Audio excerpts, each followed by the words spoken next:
வணக்கம் நேயர்களே, நான் உங்கள் இயற்கையாளன் தவம் பேசுகிறேன். உண்மையான விவசாயிகளாக இருந்தால் இதை பாருங்கள், உங்கள் நலனுக்காகத்தான் பேசுகிறேன். இந்த கிராமத்துல இருக்கக்கூடிய 1/4 ஏக்கர் 3/4 ஏக்கர் வச்சிருக்கிற விவசாயிகள் எல்லாம் மரியாதையா நகரத்துக்கு ஓடி போயிருங்க ஏன்றத நான் சொல்றேன். அப்ப யாருதான் விவசாயம் பண்றது, யாருதான் கிராமத்துல இருக்கிறது அப்படின்னு கேக்குறீங்களா? அதுக்கு பின்னாடி மிகப்பெரிய ஒரு அரசியல் இருக்கிறது. ஒரு 5 நிமிடத்துல நான் சொல்லிடுறேன்.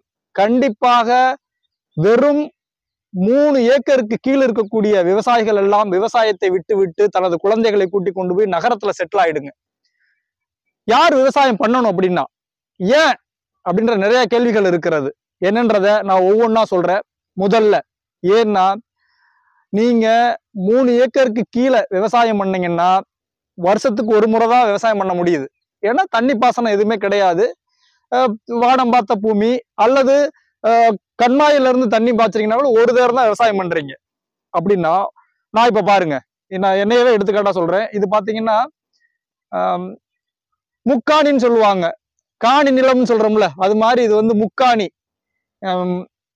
ஒரு 3/4 ஏக்கர் இருக்குன்னு வச்சுங்களேன். இல்ல யாருக்காவது தெரிஞ்சா கீழே கமெண்ட் பண்ணுங்க. காணி நிலம்னா எத்தனை, முக்காணி அப்படின்னா எத்தனை ஏக்கர், அல்லது 4 காணி நிலம் தான் 1 ஏக்கரா அப்படின்றது கூட தெரியல. கீழே தெரிஞ்சு இருக்கிறதுக்கு வாய்ப்பு இருக்கு நிறைய பேருக்கு. கீழே கமெண்ட் பண்ணுங்க. இப்ப என்னன்னா, இந்த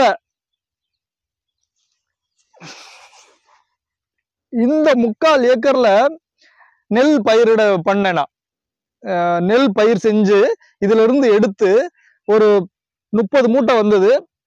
அதனுடைய வரவு செலவு கணக்கெல்லாம் சொல்ல தேவையில்லை, எல்லா விவசாயிகளுக்கும் தெரியும். நான் உரம் போட்டேன், உழுதேன், பூச்சி மருந்து அடிச்சேன், களை எடுத்தேன், திரும்ப மிஷினை வச்சு அறுத்தேன், இப்படி நிறைய இருக்கு, எல்லாமே தெரியும்.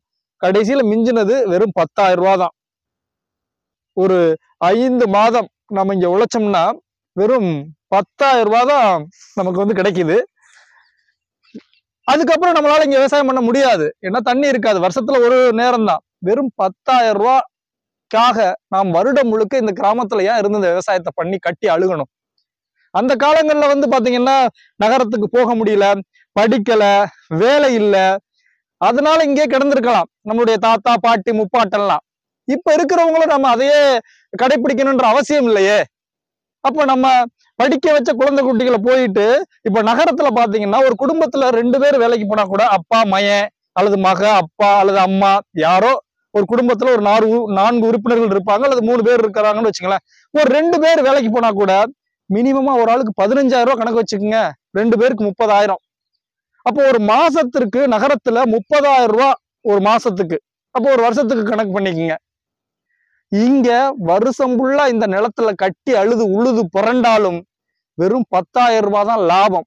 அப்புறம் என்ன இதுக்கு இங்க விவசாயம் பண்ணணும் அப்படின்ற ஒரு கேள்வி வருது இல்லையா? நான் கேட்கிற கேள்வி நகரத்துல புரியுதோ இல்லையோ, கிராமத்துல வெறும் 1/4 ஏக்கர் 3/4 ஏக்கர் வச்சுக்கிட்டு 1 ஏக்கர் 1.5 ஏக்கர் வச்சுக்கிட்டு கட்டி அழுகிறவங்களுக்கு புரியும். அவங்கெல்லாம் வருஷத்துக்கே வெறும் 20,000 ரூபாய் லாபம் தரக்கூடிய இந்த விவசாயத்தை நம்பி இங்க இருக்க வேண்டாம். அதான் நான் சொல்றேன். அதனாலதான் நம்மளுடைய அப்பாக்கள் எல்லாம் படிச்சுட்டு நாம் பட்ட கஷ்டத்தை பட வேணாம், எப்படியாவது நீ வேற வாழ்வியலுக்கு போயிடு, இங்க ஒண்ணும் இல்ல அப்படின்னு நம்மளை படிக்க வச்சு அனுப்புனாங்க. திரும்ப நாகரிகம், நான் விவசாயம் பண்ண வர்றேன் அப்படின்னா விவசாயம் பண்ண வாங்க. யார் வரணும் விவசாயம் பண்ண? அது ஒரு கேள்வி இருக்கு இல்லையா? இது கடைசி கேள்வி. உங்கள்கிட்ட ஒரு 5 ஏக்கர் நிலம் இருக்குன்ட்ட,